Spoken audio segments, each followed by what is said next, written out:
അസ്സലാമു അലൈക്കും വറഹ്മത്തുള്ളാഹ്. പ്രിയപ്പെട്ട സഹോദരന്മാരെ, വിശുദ്ധ ഖുർആനിലെ ഏറ്റവും വലിയ സൂറത്ത് സൂറത്തുൽ ബഖറയാണ്. ഖുർആനിലെ ഏറ്റവും വലിയ സൂറത്തിന് സൂറത്തുൽ ബഖറ അഥവാ അറിയപ്പെട്ട പശു എന്ന് അർത്ഥം വരുന്ന പേര് നൽകാനുള്ള കാരണം അതിൽ പ്രധാനമായും പറയുന്നത് ഒരു പശുവിൻ്റെ കഥയാണ്.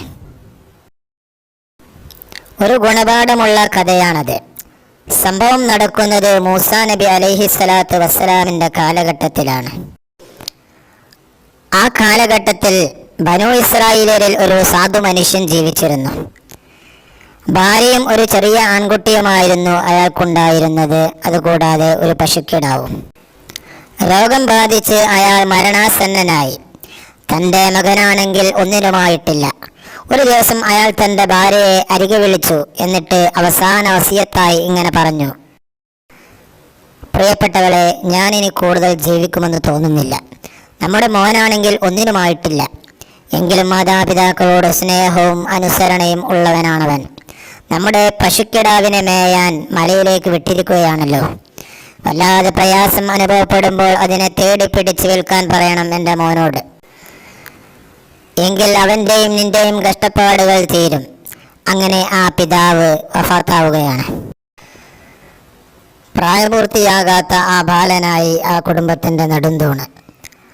അവൻ തൻ്റെ ആരോഗ്യം വകവെക്കാതെ കാട്ടിൽ പോയി വിറക് ശേഖരിക്കുകയും അത് ചന്തയിൽ കൊണ്ടുപോയി വിറ്റ് ഉമ്മയെ പോറ്റുകയും ചെയ്തു. ഇതിനിടയിൽ ഉപ്പായുടെ വേർപാടിൻ്റെ വേദനയാൽ ഉമ്മയും ഒരു രോഗിയായി മാറിയിരുന്നു. അതുകൊണ്ട് തന്നെ ആ നല്ലവനായ ബാലന് ഉമ്മയുടെ ചികിത്സക്കുള്ള വക കൂടി കണ്ടെത്തേണ്ടി വന്നു. എങ്കിലും അവൻ പ്രതീക്ഷ കൈവിട്ടതേയില്ല. കിട്ടുന്നതിൽ ഒരു വിഹിതം അന്നന്നത്തെ ആഹാരത്തിനും ഒരു വിഹിതം ഉമ്മയുടെ ചികിത്സക്കും പിന്നെയുള്ളത് ധർമ്മം ചെയ്യാനും അവൻ വിനിയോഗിച്ചു. എന്നാൽ മാസങ്ങൾ കഴിഞ്ഞപ്പോൾ ഉമ്മയുടെ രോഗം കൂടി വന്നു. അതോടെ ആ കുട്ടിക്ക് പ്രയാസവും കൂടി. അത് മനസ്സിലാക്കിയ ഉമ്മ മകനെ വിളിച്ചു ഉപ്പ പറഞ്ഞ വസിയത്ത് ഓർമ്മിപ്പിച്ചു. മോനെ, നിന്റെ ഉപ്പ ഒരു പശുക്കുട്ടിയെ കാട്ടിലേക്ക് മേയാൻ വിട്ടിരുന്നു. ഇപ്പോൾ അത് ലക്ഷണമൊത്ത വലിയൊരു പശുവായി കാണും. നീ അതിനെ അന്വേഷിച്ച് കണ്ടുപിടിച്ച് കൊണ്ടുവരിക. അതിനെ വിറ്റ് നമ്മുടെ പ്രയാസങ്ങൾ അകറ്റാം. പക്ഷേ ഉമ്മ, അതിനെ ഞാനെങ്ങനെ തിരിച്ചറിയും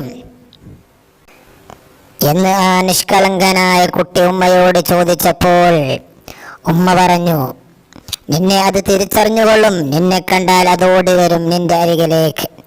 ഉമ്മയുടെ ആ വാക്കുകൾ അക്ഷരം പ്രതി അനുസരിച്ച് ശീലിച്ച ആ ബാലൻ കാട്ടിലേക്ക് യാത്രയായി. കുറേ ഉള്ളിലേക്ക് ചെന്നപ്പോൾ തടിച്ചുരുണ്ട് കൊഴുത്തൊരു പശുവിനെ കണ്ടു. അവനെ കണ്ടപ്പോൾ അത് ഓടി വന്നു മുട്ടിയിരുന്ന് നിൽപ്പായി. സ്നേഹവാത്സല്യത്തോടെ അതിനെ അവൻ തലോടി. പശു അതിൻ്റെ ഭാഷയിൽ തൻ്റെ പുറത്തു കയറാൻ അവനോട് ആംഗ്യം കാണിച്ചു. എന്നാൽ ആ നിഷ്കളങ്കനായ ബാലൻ പറഞ്ഞു: എന്നോടുമ്മ നിന്നെ കൂട്ടിക്കൊണ്ടു ചെല്ലാനാണ് പറഞ്ഞിരിക്കുന്നത്, പുറത്തു കയറാൻ പറഞ്ഞിട്ടില്ല. അതുകൊണ്ട് വാ, നമുക്ക് രണ്ടുപേർക്കും നടക്കാം. അങ്ങനെ അവനും പശുവും വീട്ടിലെത്തി. അതിനവൻ ധാരാളം പുല്ലും കാടുവെള്ളം കൊടുത്ത് പരിചരിച്ചു. പിറ്റേ ദിവസം രാവിലെ മകനെ വിളിച്ചുമ്മ പറഞ്ഞു: മോനെ, നമ്മുടെ പശുവിനെ ചന്തയിൽ കൊണ്ടുപോയി വിൽക്കുക. 6 പൊൻപണം കിട്ടിയാൽ കൊടുത്താൽ മതി കേട്ടോ എന്ന് ഉമ്മ തൻ്റെ മകനോട് പറയുകയാണ്. അനുസരണാശീലനായ ആ മകൻ പശുവിൻ്റെ കയറും പിടിച്ച് നടപ്പായി. കുട്ടിയെ പിന്തിരിയുന്നതിൽ വിഷമമുണ്ടെന്ന മട്ടിലാണ് പശുവിൻ്റെയും നടത്തം. എന്തു ചെയ്യാനാ, നിന്നെ വിൽക്കാൻ എനിക്കുമില്ല താല്പര്യം. പക്ഷേ ഉമ്മ അങ്ങനെ പറയുമ്പോൾ എനിക്ക് എതിർത്ത് പറയാനാവില്ല, കുട്ടി പശുവിനോട് പറഞ്ഞു. അവർ അല്പം മുന്നോട്ട് പോയപ്പോൾ വഴിയിൽ വെച്ച് ഒരാളെ കണ്ടുമുട്ടി. അയാൾ ചോദിച്ചു: പശുവിനെ വിൽക്കാനുള്ളതാണോ മോനെ? അവൻ പറഞ്ഞു: അതെ, 6 പൊന്ന് എനിക്ക് കിട്ടണം. അയാൾ പറഞ്ഞു: ഹോ, ഇത്ര നല്ല പശുവിന് 6 പൊൻപണമോ? അങ്ങനെ തരാൻ ഞാനൊരു ചതിയനല്ല. ഇതിനതിനേക്കാൾ ഇരട്ടി വില കിട്ടും. ഞാൻ 12 പൊൻപണം നിനക്ക് തരട്ടെ. കുട്ടി പറഞ്ഞത് പറ്റില്ല, കൂടുതൽ വിലയ്ക്ക് വിൽക്കാൻ ഉമ്മ പറഞ്ഞിട്ടില്ല. അയാൾ കുട്ടിയോട് പറഞ്ഞു: എങ്കിൽ ഇത്ര കുറച്ച് വിലയ്ക്ക് ഞാനും അതിനെ എടുക്കുന്നില്ല. അന്ന് വൈകുന്നേരം വരെ ചന്തയിൽ നിന്ന് ആരും തന്നെ 6 പൊൻപണത്തിന് പശുവിനെ വാങ്ങിച്ചില്ല. സന്ധ്യയായതോടെ കുട്ടി പശുവിനെയും കൊണ്ട് വീട്ടിലേക്ക് മടങ്ങി. ഉമ്മ ചോദിച്ചു, എന്താ മോനെ, പശുവിനെ വിറ്റില്ലേ? മകനുണ്ടായ കാര്യങ്ങളെല്ലാം പറഞ്ഞു. അത് കേട്ടപ്പോൾ ഉമ്മ പറഞ്ഞു, എങ്കിൽ നിനക്ക് അത്രയും വിലക്ക് വിറ്റുകൂടായിരുന്നില്ലേ? കൂടുതൽ ലാഭമല്ലേ?